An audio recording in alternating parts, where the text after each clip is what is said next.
16장인데요. 오늘 이제 신명기에는 이제 말씀드린 것처럼 모세가 제2세대, 출애굽 2세대들을 향해서 말씀을 전하는 내용이라고 했잖아요. 그렇죠? 설교 내용입니다. 그러는 가운데 오늘 16장에 나와서 이야기하는 것은 6월절에 관한 그 이스라엘 백성들의 3대 절기입니다. 여기서 8절까지가 6월절이고 그 다음에 7절이고 초막절이라고 하는 이 3대 절기를 꼭 지킬 것을 이제 당부하는 내용이에요. 이 내용을 같이 한번 보시면서 왜 이 내용을 모세는 그 출애굽 2세대에게 이야기하고 있는지에 관한 이야기를 한번 잠시 살펴보려고 하는데 이 절기를 지키는 것이 하나님의 은혜다라고 하는 것들을 중심으로 한번 보려고 합니다. 먼저 성도라는 것이 이제 누군가 이제 성도라고 하는 것은 하나님께서 보살피고 지도하시고 인도하는 그런 무리를 가리켜 성도라고 그러죠. 물론 하나님이 이 땅의 모든 사람들을 다스립니다. 그렇죠? 그렇지만 이 땅에는 모든 사람들을 하나님의 섭리 가운데 다스려 가지만 그들을 보살피거나 지키거나 인도하고 허락하진 않나요.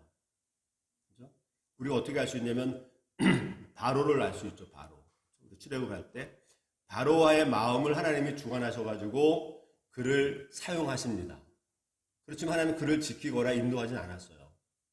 이스라엘 백성들, 하나님의 백성들을 하나님의 능력을 보이시기 위한 어떤 도구로, 방편으로 쓰셨지만 그들을 인도하거나 지키거나 그러지 않는단 말이죠. 그렇기 때문에 이 땅에 있는 모든 사람들을 하나님이 다 사랑하신다라든지 그들을 다 구원하시겠다라고 저희는 보지 않습니다. 하나님의 택하신 백성들을 하나님이 지키시고 보호하시고 인도하신다라고 저희는 믿는 거예요. 그렇죠? 성경이 그런 내용들이니까. 그러는 가운데 그렇게 하나님의 지키시고 보호하시고 인도하는 그런 무리를 가리켜 성도라고 이야기합니다. 그렇죠? 그래서 하나님은 언제나 이 당시 때 이 기록을 하실 때 당시 때는 그 하나님의 백성들을 젖과 꿀이 흐르는 가나안 땅에 들어가는 것이 목적이었어요. 그렇죠? 그 땅은 어떤 땅이에요? 하나님이 책임지는 땅입니다. 하나님이 온전히 다스리는 땅입니다. 하나님의 백성들을 향해서 그 광야길을 지나서 결국엔 그 땅, 하나님과 교제할 수 있는 그 땅으로 인도하는 것이 하나님의 목적이었어요. 그런데 지금은 그와 동일하죠. 우리도 가나안 땅에 가는 것입니다. 그 땅은 뭐냐면 하나님과 진정 그분이 나의 하나님이 되고 내가 그의 백성이 되는 하나님과의 진정한 교제가 있는 그런 인격과 영혼이 되는 그런 모습이에요. 하나님 우리를 그렇게 만드시기 위해서 그 길로 간단 말이에요. 그래서 우리가 각 개인마다 상황들은 다 다르고 여건들은 다르지만 그런 삶을 이끌어 가시는 하나님과의 관계 속에서 여러 다양한 모습들을 가지고 있지만 그러나 그 중에 공통되게 주어지는 것이 뭐냐면 하나님의 은혜라고 하는 것입니다. 하나님의 은혜가 각자마다 다른 형태로 나타나지만 그러나 분명한 것은 하나님의 은혜를 통해서 우리가 하나님과 교제할 수 있는 그런 자리로 나아가는 이 일이 이제 저희들에게 주어진 일이고 성도들에게 주어지는 일이다라고 하는 이야기예요. 그러는 가운데 그런 하나님의 목적 가운데 오늘 2세대 출애굽인들에게 하나님이 허락하신 그 땅에 가서 꼭 이것만은 꼭 지킬 것을 이야기하는 3가지 절기를 우리에게 이야기하면서 그 이유가 뭐냐? 그것은 뭐냐면 하나님을 기억하는 겁니다. 또 하나 그분과 동행하는 것을 하나님을 기억하고 그분과 동행한 삶을 살아가도록 하기 위한 은혜의 방편으로 이 3가지 절기를 지켜라 라고 하는 것들을 이제 이야기하는 것이고 이 3가지 절기는 1년에 3번에 있는데 이때는 아무 곳에서나 지키는 게 아니라 하나님이 너희와 함께 거하겠다라고 하는 그 지정된 그곳에 가서 물론 이 말은 언제 이루어지냐면 다윗 때 이루어지죠. 그렇죠? 하나님의 성전이라고 하는 것을 만들어 놓고 그때가 되는데 그때는 어떤 누구도 빠짐없이 하나님의 백성이라고 한다면 1년에 3번만큼은 나와서 그 절기를 지켜라라고 하는 그 이야기를 지금 하고 있는 내용이에요. 이 이야기를 그래서 한번 보려고 하고, 이 내용이 이제 뭔지를 잘 기억을 하실 필요가 있어요. 세 가지인데 하나는 6월절 설명할 겁니다. 77절, 하나는 초막절이라고 하는 세 가지 절기가 있어요. 어떤 의미가 있겠죠, 그렇죠? 이제 먼저 이제 이 말씀을 보기 전에 은혜가 뭐냐라고 하는 걸 필요해요. 은혜가 뭡니까? 은혜라고 하는 것은 사전적 의미로 보게 되면 남으로부터 받는 큰 혜택을 가리켜 은혜라고 해요. 근데 물론 그 혜택은 어떤 지불한 대가가 있는 게 아니고, 어떤 대가를 지불하는 게 아니라 그냥 대가 없이 주어지는 큰 혜택을 우리가 은혜라고 그래요. 그렇죠? 우리는 그런 은혜를 받는 사람들입니다. 그런데 이제 한번 생각을 해보면 이런 게 있어요. 여러분들 한번 생각해 보십시오. 우리가 출애굽을 해서 40년 광야길을 건너서 지금 여기는 그 요단강 건너편에 있는 거예요. 서편에, 그 동편에 있는 거죠. 요단강이 있고, 요단강을 건너면 가나안 땅이 되는 건데, 40년 기간 동안 여기 왔어요. 근데 40년 기간 동안 여러분 생각해 보세요. 40년 기간을 정리한다면 어떻게 이스라엘 백성들을 표현하겠습니까? 40년 기간 동안을 정리한다면 어떤 여정이었겠어요? 제가 보기에는 실패입니다. 실패. 보세요. 하나님이 40년 기간 동안 가는 동안에 그들에게 배고픔이라고 하는 환경을 주기도 했었습니다. 아니면 목마름이라든지 어떤 대적들에 향한 그런 그 환경들을 줬습니다. 근데 한 번도 이들은 하나님이 허락하신 그 환경 가운데 하나님이 그래 됐다, 만족하다라고 할 만한 그런 성공을 이룬 적이 없어요. 그렇죠? 홍해 앞에서도 그렇지 않습니까? 물론 홍해를 건넜습니다, 그들이. 그렇지만 그때 어땠습니까? 하나님 우리를 죽이려고 합니까? 모세를 향해서 말이죠. 왜 우리를 애굽에 놔두지? 지금 애굽 군대가 저렇게 살기 등등해서 쫓아오고 우리는 이 홍해에 막혀 있으니 우리를 죽이려 한다라고 얼마나 그들이 불만과 불평을 했습니까? 그 길은. 그렇지만 하나님이 그를 건너게 했습니다. 그리고 얼마 가지 않아서 물을 못 마셨어요. 그랬더니 그 경험을 하고 나서도 한다는 말이 우리가 목말라 죽겠다. 나는 괜찮은데 우리 자녀들, 우리 부모들 어떻게 할 거냐? 우리를 왜 괜히 끌어내서 말이지 이렇게 힘들게 하느냐라고 불만했던 거 기억하시죠? 그러다가 그 고기를 못 먹는다고 말이에요. 불만했던 것도 있습니다. 대적들을 앞에 놓고 우리와 그에게 비하니까 메뚜기 같다. 우리를 이 광야에서 죽이려고 한다. 어떤 그런 기억들 아시죠? 그렇죠? 아마도 그 40년 광야길은 그 여러 가지 많은 환경 가운데 하나도 하나님 마음에 흡족하지 않게 통과하지 못하고 늘 쓰러지고 넘어지는, 실패하는 그런 모습이었다라고 기억할 수 있겠습니다. 반대로 하나님 편에서는 말이죠. 우리가 보기에는 이해가 안 가는 겁니다. 아니, 한두 번이 아니죠. 한두 번이 아니죠. 매번 어떤 환경을 조질 때마다 매번 쓰러지고 넘어지고, 쓰러지는 정도가 아니라 하나님을 불만하고 불평하고 하나님 대신에 다른 신을 섬기겠다고 떠들어대는 그들을 향해서 하나님은 먹이시고 지키시고 인도하시고 그 하나님의 땅까지 허락하시는, 어떻게 보면 이건 하나님이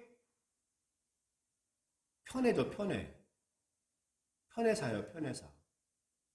한 번도 하나님을 흡족하게 하지 못하는 그런 그들에게 먹이시고 지키시고 인도하시고 뿐만 아니라 그 가나안 땅까지 허락하시는 편애사입니다. 편애사. 전 이거를 봐서 어떤 생각이 드냐면 은혜의 기준이라고 하는 것이 철저하게 은혜를 주시는 분 쪽에 있다 생각이 들어요. 이스라엘 백성들이 그래도 배고픔이 왔을 때 불만할 수 있지. 그렇지만 한 50% 정도만 하면 내가 너에게 그 허락하겠다라고 그 기준을 설정해 놓은 게 아니에요. 그래 가다가 목마르니까 광야를 지나 목마르니까 당연히 목마르면 죽은 것 같은 일이기 때문에 불평할 수 있지. 그렇기 때문에 한 반 정도, 40% 정도는 그래도 그냥 너희들이 하나님을 믿는 마음이 있어야 되지. 그게 아니라 전적으로 그들은 다 실패했음에도 불구하고 은혜를 주시는 것은 은혜를 주는 그분의 기준 안에 주는 겁니다. 나의 기준, 은혜를 받는 사람들의 기준이 아니라 네가 무엇을 했기 때문에 그래 그 정도 힘든 거 알아. 한 30%는 참았구나. 30 참았기 때문에 주겠다라고 이런 문제가 아니라 어쨌든 은혜라고 하는 것은 수령하는 사람들의 쪽이 아니라 은혜를 베푸는 그분의 기준에 따라서 주어지는 것이다 라고 하는 것을 우리가 알 수 있겠고, 뿐만 아니라 은혜를 주실 때는 철저하게 그 은혜를 받는 사람에게 집중해서 주는 것이 은혜겠다라고 하는 것을 우리가 알게 되는 겁니다. 이게 은혜라는 거예요. 생각해보면 그렇지 않습니까? 사실은 우리가 은혜를 받을 만한 사람들이 아니에요, 이 사람들이. 이 사람들을 찾으려고 한다면 1%도 안 돼요. 모든 사람들이 하나님을 거부했지 않았습니까? 물론 여기 모세, 여호수아, 갈렙은 있긴 했지만, 근데 그 은혜라고 하는 것은 전적으로 하나님의 기준 가운데 주시는 그분의 기준으로 일방적인 집중으로 주는 것이기 때문에 이것이 이제 은혜라고 생각이 되는 거예요. 그래서 이제 은혜를 줄 때, 은혜를 받는 사람들에게 요구되는 것은 뭐냐면 그들이 이제 감사함이겠죠. 은혜를 받고 나서 감사하고 뭡니까? 겸손하고 또 성실함으로 그 은혜를 받은 자로서의 삶을 살아내는 것들이 이제 중요한 것 같아요. 그런데 문제가 있습니다. 뭐냐면 문제는 그 기준의 왜곡이에요. 좀 어려운 말. 기준의 왜곡입니다. 우리 쪽에서는 늘 그래요. 하나님께서 그거를 은혜를 베푸는데 우리의 기준으로 하나님의 은혜를 판단하게 되면 하나님 이 정도밖에 주려고 그러면 더 완벽하게라든지 더 풍성하게라든지 감질나지 않게라든지 좀 주면 좋을 텐데 우리의 기준으로 은혜가 늘 부족하고 작은 것 같은 그런 느낌이 듭니까 안 듭니까? 이왕이면 주려면 말이지 저 같은 경우도 성도를 좀 더 많게 한다든지. 지난번에 우리 보시지 않았습니까?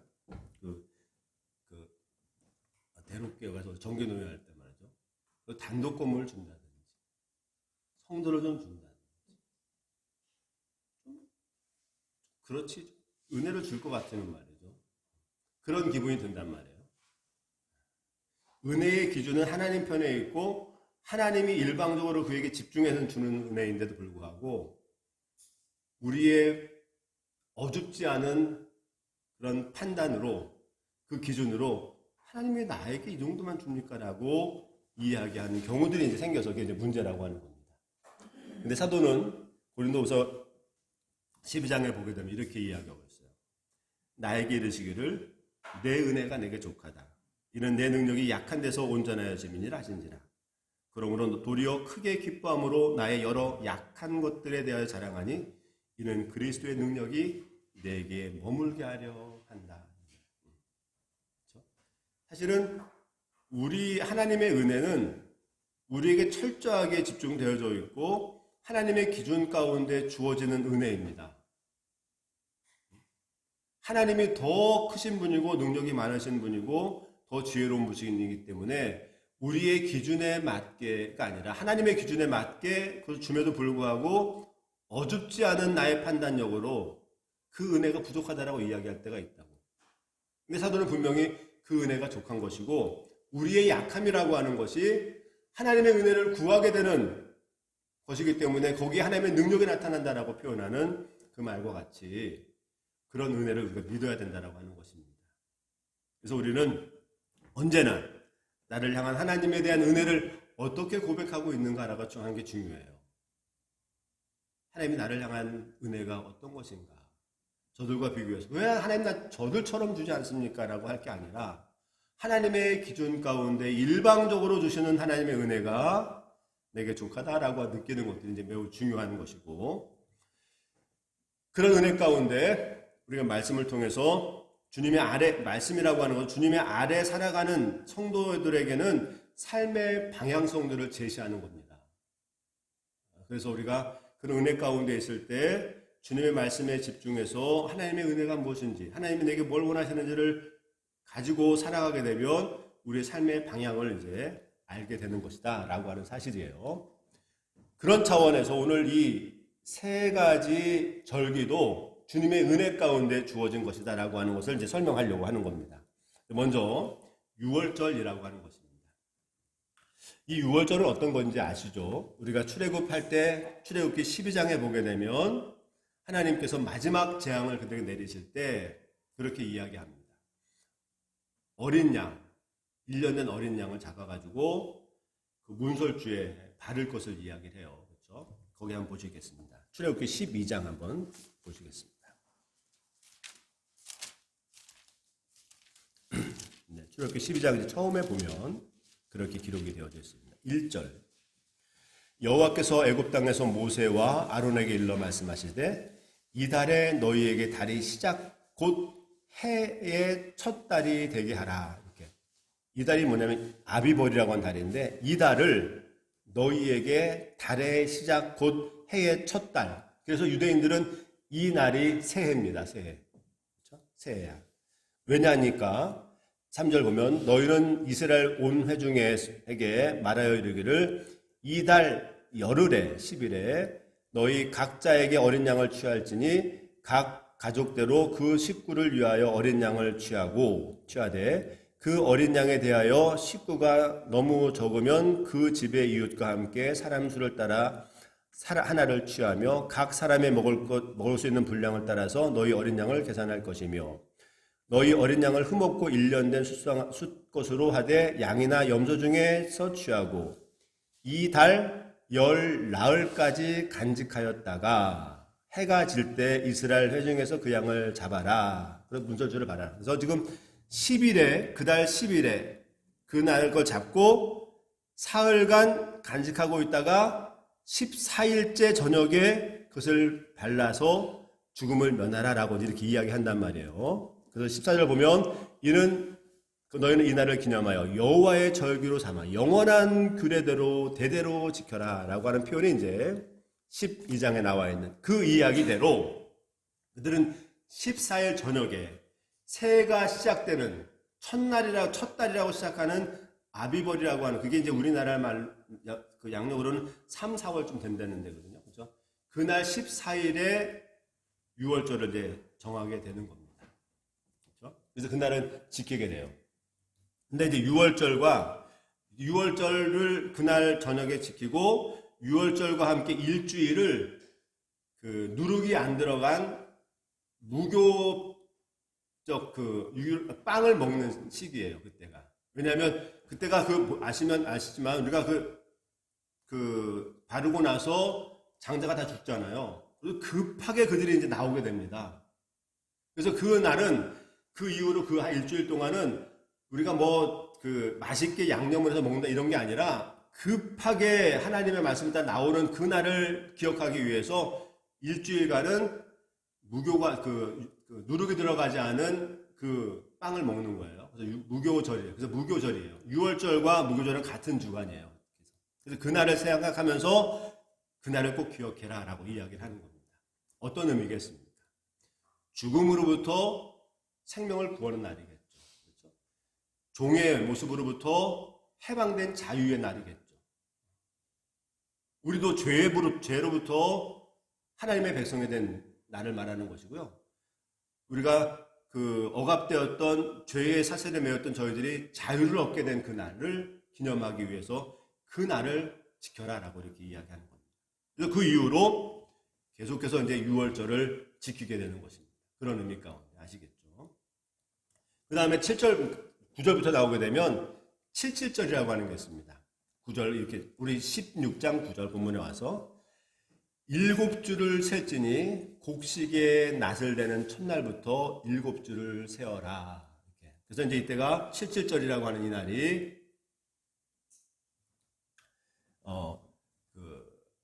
미리 처음 이제 추악되는 날이에요. 그래서 이날은 이제 그런 날이기도 하고 또 어떤 날이냐면 이날은 그러니까 6월절을 시작하고 나서 50일째 되는 날이거든요. 50일째 되는 날 어떻게 표현하냐면 우리가 14일 날 첫째 날 14일 날 6월절을 정했죠. 보름이죠, 그렇죠? 보름 나고 그 다음에 19장에 보게 되면 그들이 시내산에 도착한 것이 세 번째 달 되는 첫째 날이라고 그래요. 그러니까 첫날에 15일 날 출발을 해가지고 둘째 달, 셋째 달 첫날에 도착을 한단 말이에요. 그 날이 49일이에요. 45일이죠. 45일이고 시내산 광야에서 있다가 거기서 십계명을 받는 날이 그 지점인 겁니다. 그래서 이 날은 칠칠절이라기도 하고 맥추절이라기도 하고 이후에 보게 되면 6월절 지나서 예수님이 그 십자가 달리시고 승천하신 이후에 오는 성령 강림절이라고도 나중에 이야기하는데 이 날은 십계명을 받은 그 날을 말을 하는 겁니다. 날짜가 그렇게 정도 돼요. 그렇죠? 첫째 날 14일 날 그들이 6월절을 지키고 출발한 이후에 19장에 보게 됐어요. 출애굽 19장에 보면 셋째 달 처음 되는 날에 도착했다고 하니까 그러니까 45일이 지나는 거잖아요. 45일 동안 하고 그들이 따지기를 모세가 십계명을 받으러 올라가는 그때가 3일간 준비를 하고 아마 3일쯤 돼서 받지 않았을까라서 50일 날에 정하는 겁니다. 그날은 그래서 칠칠절이라고 하는 것은 처음 밀을 수확하는 날이기도 하지만 그날은 십계명을 받은 날로도 보기도 해요. 다시 말하면 이 6월절은 죄에서 자유로운 삶이 됐다라고 한다면 이 칠칠절은 하나님과의 관계가 회복되는, 맺어지는 그런 의미로도 보게 돼요. 하나님의 말씀을 받고 하나님과의 나와의 그런 계약 관계가 이루어지는, 다시 말하면 결혼 관계가 이어지는, 이렇게도 보기도 하거든요. 그런 의미 가운데 이 칠칠절을 지켜라. 이 칠칠절 역시도 6월절과 같이 1년에 한 번씩 드리는데 이때는 모든 남성들이 자기들이 곳에 있는 것이 아니라 하나님이 정하신 그날 그곳에서 와서 지킬 것을 이야기한다는 거죠. 그래서 이때는 11절 이제 보면 그렇죠. 16장 11절에 보면 너와 내 자녀와 노비와 내 송중에 있는 레위인 및 너희 중에 있는 객과 고아와 가부와 함께 내 하나님 여호와께서 택하신 곳에서 내 하나님 여호와 앞에서 즐거워할지니라. 그러니까 이날은 죄에서 해방된 자유인으로 됐지만 하나님과의 진정한 관계가 회복되어지는 그런 율법을 받는 그때. 그래서 우리가 신약에 와서는 그날이 성령 강림입니다. 하나님 주님이 승천하시고 나서 40일 만에 오시는 거잖아요. 그렇죠? 그날. 그런 것 맞는 거예요. 하나님과의 진정한 관계가 하고 하나님의 계명을 받고 하나님과의 백성이 되어지는 그때를 이제 기억을 해서 온 성중에 있는 모든 사람들이 즐거워하며 기뻐할 것을 이야기하는 것입니다. 그리고 13절에 보게 되면 세 번째는 초막절이라고 하는 겁니다. 이때는 이제 가을쯤에 돼서 가나안 땅에 이제 그들이 들어가고 그래서 모든 것들을 추수하는 하나님이 우리를 풍요롭게 하셨다라고 하는 객이 되었던 저희들을 하나님의 자유인으로 삼으시고 하나님의 아들로 삼으시고 그래서 하나님이 거하는 그 땅에서 우리에게 풍요를 주셨다라고 하는. 근데 그때 이들이 초막절이라고 하는 것은 뭐냐면 장막절이라고 하는 건데 이때 그 풍요로움을 속에서 취하는 게 아니라 그들은 밖에 나가서 초막을 짓습니다. 일주일 동안 초막을 짓고 살아요. 왜? 풍요로운데 왜 그럴까? 우리가 예전에 그때 우리가 객이 돼서 그 자유가 없이 객으로 살다가 하나님이 이렇게 풍요로움을 주셨기에 그 날을 잊지 말 것을 생각을 해서 우리가 풍요로운 추수가 있긴 하지만 그것을 잊고 이런 풍요로 주신 우리를 생각해서 우리가 광야길을 지나면서 지나왔던 그 초막을 짓고 장막을 짓고 바깥에 나가서 지내는 하나님의 은혜를 고백하는 그 날을 가리켜서 초막절, 장막절이라고 합니다. 이 세 가지예요. 유월절과 무교절은 같은 일은 유월절, 77절, 그렇죠? 49일이 지나고 50일째 되는 그날, 하나님과 관계를 맺는 그날, 그리고 그 이후에 하나님이 우리에게 주셔서 그 풍요로움을 주셨던 그날을 기념하면서 말이죠. 과거를 생각하면서 기억을 해라라고 해서 이 세 가지 절기를 지금도 이스라엘 민족들은 잘 지키고 있다는 이런 이야기입니다. 이 세 절기의 공통점은 말한 것처럼 모든 남자는 1년에 3차례 하나님이 지정하신 곳, 하나님의 성전에 나가서 드리는 겁니다. 오늘 본문에 나와 있는 16장 16절 17절 보게 되면 이렇게 나오고 있어요. 16절 17절 너희 가운데 모든 남자는 1년에 3번 곧 무교절 77절 초막절에 내 하나님 여호와께서 택하신 곳에서 여호와를 배웁되 빈손으로 여호와를 배웁지 말고 각 사람이 내 하나님 여호와께서 주신 복을 따라 그 힘대로 드릴지니라. 이제 이것이 새 절기를 지키는 공동된 일입니다. 이유는 뭡니까? 하나님을 기억하는 겁니다. 그렇죠? 기억하는 것. 우리가 잘 잊지 않습니까? 그렇지만 그날만큼은 우리가 어떤 존재였는데 하나님이 이런 자유를 주셨고 자유인으로 하나님과 어떤 관계를 맺고 살아가게 했고 그 결과 하나님께서 우리에게 어떤 풍요로움을 주셨는지에 관한 잊지 말 것을 이야기하는 것이고 그 상황 가운데 하나님 앞에 우리의 헌신하는 마음들을 힘을 다해 드리는 것이다. 물론 이것이 물질적인 면을 가리키는 것일 것입니다. 그러나 우리 마음과 정성을 다한다라고 하나님에게 은혜였다라고 하는 하나님의 큰 혜택이었다라고 하는 이 은혜의 기준이 나에게 있는 게 아니라 당신에게 있는 기준을 품고 나에게 일방적으로 집중하여 주신 그날을 기억하면서 드리자라고 이야기합니다. 이 내용은 지금 가나안 땅에 들어가기 전 가나안 땅에 어떤 일들이 뭐 있을지 모르지만 그 전에 그 모세가 백성들에게 이야기하는 내용입니다. 그 땅에 들어가게 되면 분명 여러 가지 많은 일들이 생길 것인데 이 세계 절기만큼은 기억하고 하나님의 은혜를 기억하고 잊지 말고 그분과 동행하는 삶을 살 것을 요구함으로 우리에게 주어진 일인 거다 이 말이죠. 그렇다고 한다면 우리도 6월절과 77절과 장막절을 초막절을 지켜야 되지 않을까 이런 의미 가운데 주었다라고 한다면 지켜야 될까요 말까요? 지켜야 됩니다. 지켜야 됩니다. 6월절을 지키십니까? 안 지켰는데. 그래서 이제 뭐냐면 우리가 이제 하나의 오해는 말이죠. 이 시대적 상황 가운데 이제 그 착오가 있습니다. 거기에 대한 의미를 품고 있는 거예요. 그렇죠? 이 6월절을 지킨다라고 하는 것은 뭐냐? 우리의 생명을 구원한 그 적인데 주님이 십자가상에서 그 일을 행하셨다 이 말. 그 이야기를 하려고 하는 겁니다. 예수님 때문에 하나님과의 관계가 회복된 사람들입니다. 그분을 나의 주인으로 삼기 때문에 하나님이 그 풍요를 주신 거란 말이죠. 사실은 이 모든 절기는 주일이라고 하는 이 개념 가운데 다 들어와 있는 장면이에요. 6월절도 예수님을 예표하는 것이고요. 하나님과의 관계를 회복하는 십계명을 받는 77절 역시도 예수님과 관계된 일입니다. 성령께서 우리를 도우시고 인도하셔가지고 우리를 풍요롭게 하는 것 한 그분과 관계된 일이란 말이죠. 그래서 이 주일이라고 하는 이 날을 통해서 이 모든 절기가 다 의미가 그 안에 들어와 있는 겁니다. 그 날짜를 지키는 게 아니라 그 절기를 지킴으로 인해서 우리에게 주시는 정신과 그런 의미들을 깨닫는 것들이 중요한 것인데 이 일이 주일이라고 하는 이 그 개념에 다 들어와 있는 것이다 이 말이죠. 우리는 그걸 지키는 것입니다. 그러니까 주일이라고 하는 것은 엄청난 중요한 일입니다. 그들이 말하는 것처럼 누구나 다 빠짐없이 나와야 되는 것이고 그들에게 하나님을 뵙기 위해서 그들이 힘을 다하여 하나님께 드리는 겁니다.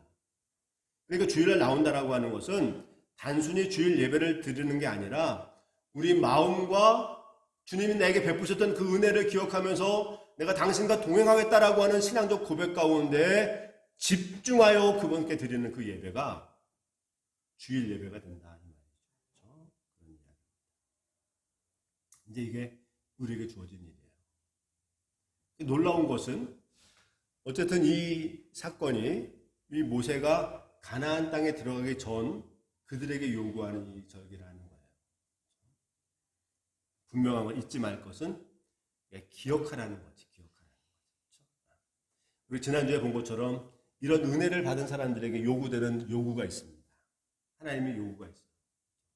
뭐였습니까? 지난번 10장에서 본 것처럼 내 하나님 여호와를 경외하고 도를 행하며 그를 사랑하고 마음과 뜻을 다하여 하나님을 섬기고 그 명령과 규례를 지켜라. 여기서 보면 명령과 규례라고 하는 것은 그렇죠? 우리의 행복을 위해 준 거라고 그랬어요. 하나님의 명령과 규례라고 하는 것은 하나님의 염려가 있습니다. 하나님의 염려스러움이 있어요. 하나님 편에서 염려스러움이 있어요. 그것은 뭐냐면 그들이 가나안 땅에 들어가서 어떤 상황을 만날지 모르지만 지금보다 물론 평화로 그 광야길을 가는 것보다는 더 풍성한 삶을 살겠죠. 그렇죠? 근데 그런 풍성함을 살다가 당신을 잃어버릴까 봐. 하나님의 큰 염려예요. 그래서 우리를 하나님을 잃어버릴까 봐 염려하는 마음 가운데 하나님이 법도와 율례를 주셨다는 겁니다. 이 계명을 주셨다는 거예요. 그래서 이 계명을 우리가 지키면서 하나님을 기억하게 되는 것이고 그분과 관계를 맺게 되는 것이고 그분이 허락하신 그 일들을 기억하며 떠나지 않게 하는 은혜의 방편으로 준 것이 이 율례와 법도라고 하는 사실이에요. 우리를 얽매이고 우리의 부족한 것들을 깨닫게 하기 위한 것도 그런 면이 아니라 이걸 통해서 하나님의 은혜가 이렇구나. 내가 하나님과 동행할 수밖에 없구나라고 하는 것들을 깨닫게 하기 위한 법도와 율례이고 이런 규정이다라고 이렇게 이야기하는 것입니다. 그래서 우리가 이 방편, 하나님의 은혜 주신 그 방편에 집중하게 되면 우리는 하나님을 알 수가 있습니다.